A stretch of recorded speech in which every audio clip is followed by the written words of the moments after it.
There are stories in the Bible so disturbing that we remember the safe version and forget the most uncomfortable parts. We tell the familiar version. Moses hit the rock, Sodom was destroyed for one notorious sin, David fell into adultery, Jephthah made a terrible vow. But the original text often hides a much darker reality just one sentence deeper than you remember. Today, we are uncovering 5 sinful secrets that were never actually erased. They were hidden in plain sight. And the final one is the mystery behind this thumbnail. Just before the flood, Genesis suddenly mentions the sons of God, human women, and the Nephilim. Then, after only 4 strange verses, the explanation is gone. But an ancient Jewish book called 1 Enoch tells a much darker story involving rebellious watchers, giants, and forbidden knowledge. So what does the Bible actually say? What did later tradition add? And why are these stories so often remembered in safer forms? We begin with one of the greatest leaders in the Bible. Number 5. Moses was not barred from the Promised Land simply because he hit a rock. That is the version many people remember. In Numbers chapter 20, Israel has no water. God tells Moses to speak to the rock. Instead, Moses angrily calls the people rebels, asks, "Shall we bring water for you out of this rock?" and strikes it twice. Water still comes out, but God's explanation goes deeper. He tells Moses and Aaron that they did not believe him and did not uphold him as holy before Israel. Psalm 106 later says Moses spoke rashly after the people made his spirit bitter. So the deeper issue was not merely striking the rock. A leader who represented God allowed anger and unbelief to distort that representation in front of the nation. The miracle still happened, the water still flowed, but success did not erase the failure. And that is the first pattern to remember. Sometimes the darker truth is not missing, it is sitting one sentence deeper than the version people remember. But Moses was one leader failing publicly before Israel. Our next secret involves an entire city and a sin far broader than the one-word explanation most people hear. Number 4. Sodom. Genesis 19 is horrifying. A mob surrounds Lot's house and demands access to his guests. The scene involves attempted sexual violence, domination, hostility toward vulnerable outsiders, and a city whose corruption has become collective. But centuries later, Ezekiel adds another layer.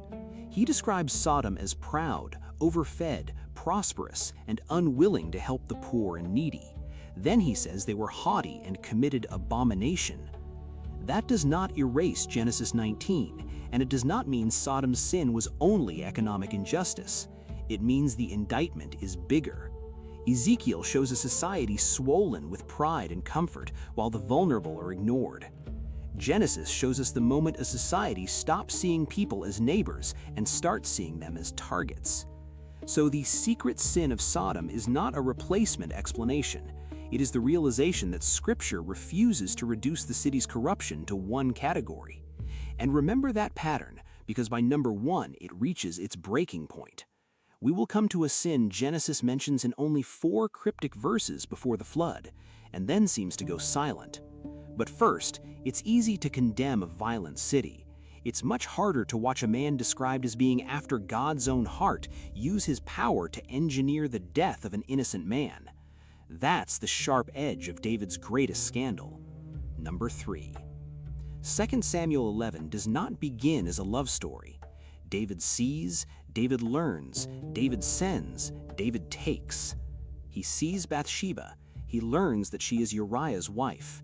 He sends messengers, and he takes her. The text does not record Bathsheba initiating the encounter, and the difference in power is impossible to ignore. David is the king. Then she becomes pregnant, and one sin begins creating another. David summons Uriah from battle and tries to send him home. When the plan fails, David sends a letter ordering that Uriah be placed where the fighting is fiercest and then abandoned. Uriah carries that letter himself. He carries the machinery of his own death to the battlefield. Then Nathan confronts David, and his parable is not about a tragic romance. It's about a rich man taking the one precious lamb of a poor man. The Bible does not protect David's reputation. It lets one of Israel's greatest kings become the man under judgment. If David's story is about the abuse of power, our next case is about the horror of religious zeal gone wrong. It's a story so dark that the Bible almost refuses to describe the ending. Number 2. Jephthah. Before fighting the Ammonites, Jephthah makes a vow.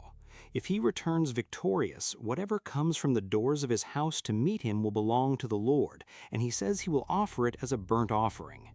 He wins. Then his only daughter comes out dancing. The story slows down around her. She asks for 2 months to mourn her virginity. She returns, and Judges says only that her father did with her according to his vow. Then the story moves on. Some interpreters argue that she was dedicated to lifelong virginity rather than killed. The emphasis on her virginity helps explain why that reading exists. But the vow itself speaks of a burnt offering. The story ends with Israelite women annually lamenting her, and many interpreters read the scene as exactly the tragedy it appears to be. Jephthah sacrifices his daughter.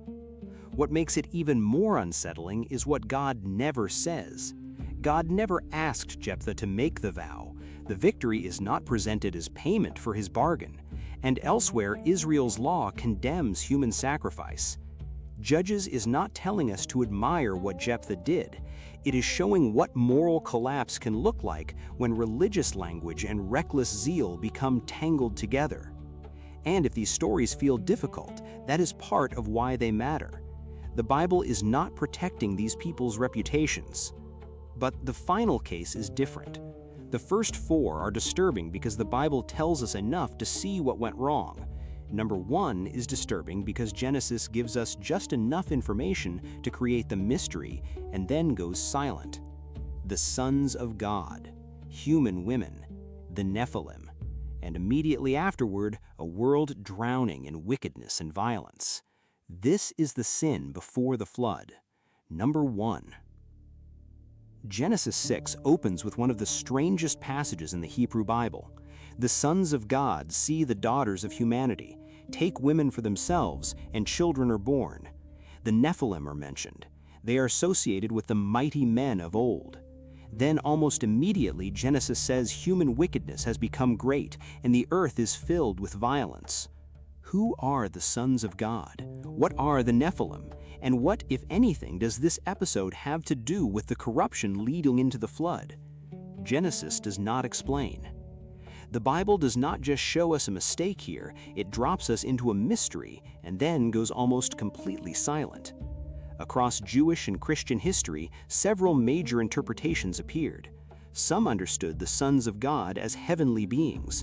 Others saw them as the godly line of Seth intermarrying with the line of Cain. Some connected them with violent rulers or warrior kings. But centuries before Christianity, one Jewish interpretation expanded the heavenly being reading into an entire story, and this is where the mystery gets much darker.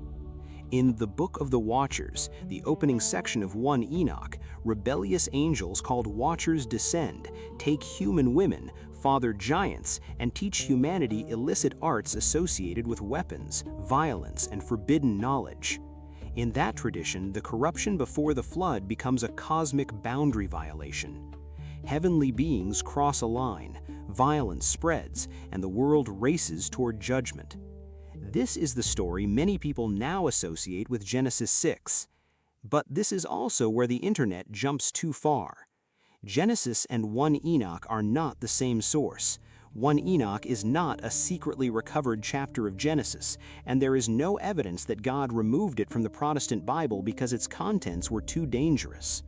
It is a collection of ancient Jewish writings composed over time. Aramaic fragments of Enochic works were found among the Dead Sea Scrolls, showing that these traditions circulated before Christianity. And the Ethiopian Orthodox Tewahedo Church preserves Enoch within its canon, while it remains outside the 66-book Protestant canon. And the New Testament letter of Jude uses language closely matching a prophecy found in 1 Enoch. That proves influence and familiarity. It does not prove that every detail in 1 Enoch is the hidden explanation Christians are supposed to insert into Genesis 6. and that distinction matters. Ancient Jewish readers were wrestling with the same 4 verses that still stop readers today. Genesis gave them a strange boundary violation. Enoch asked what that violation meant and built the Watcher's tradition around it. So what did they do before the flood? The biblical answer is narrower than the thumbnail makes it look. Genesis says the sons of God took the daughters of humanity. Children were born, the Nephilim were present, and the world soon became saturated with wickedness and violence. The Watchers, their named leaders, the teaching of forbidden arts, and the larger supernatural rebellion come from later ancient tradition, especially 1 Enoch. And this is the real secret behind all 5 stories. They were never truly erased. Moses' failure is still there. Sodom's wider corruption is still there. David's abuse of power is still there. Jephthah's horrific vow is still there. And Genesis 6 still opens a door into one of the strangest mysteries in the Bible. The uncomfortable details were left in the text, sometimes only 1 sentence deeper than the version people remember. If anything is hidden here, it is hidden plain sight. The Bible does not always explain the darkness away. Sometimes it leaves the uncomfortable line exactly where readers can find it.